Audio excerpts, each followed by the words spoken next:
Hey everyone, thanks for joining me. Today we're talking about diaphragmatic breathing and the importance of it. But before we go to diaphragmatic breathing itself, first we have to know a little bit as to why, right? So as we go throughout our lives, different things happen and our body and our brain interprets it so then we can act accordingly, right? So when things happen in a way that our body perceives as potentially harmful, it is a stressful situation. So then what our body does is it goes into what's called a fight or flight. It's that sympathetic nervous system response.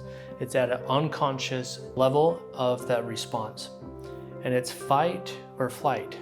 So we either get ready to confront the situation and to deal with the situation or to avoid the situation. In that sympathetic nervous system, various things happen when it is firing in our body. Heart rate increases, respiratory rate increases, increase of sweating, muscles get tight, a whole bunch of different things can go on with it.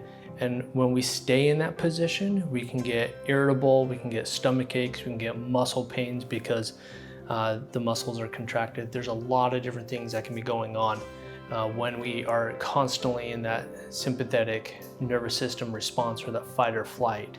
So the diaphragmatic breathing is super important because what it does is it actually bypasses that sympathetic nervous system response and goes to the parasympathetic nervous system, which is the rest, digest, peace, calm, things like that.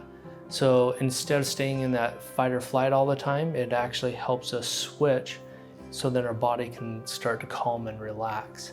It's really, really cool. It's a really easy thing to do. We can do it all the time. But if we aren't familiar, it takes practice, okay?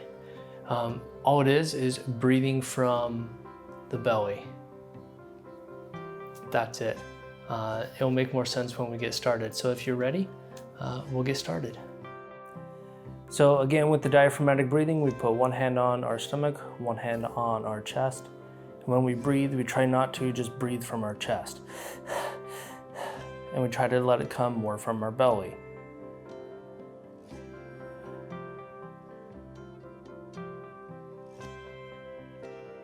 Try to breathe a little deeper than you usually do and a little slower than you usually do as well, letting your body just kind of calm. I recommend doing this definitely before bed if you have a hard time sleeping, but anytime you feel anxious, stressed, or in high pain.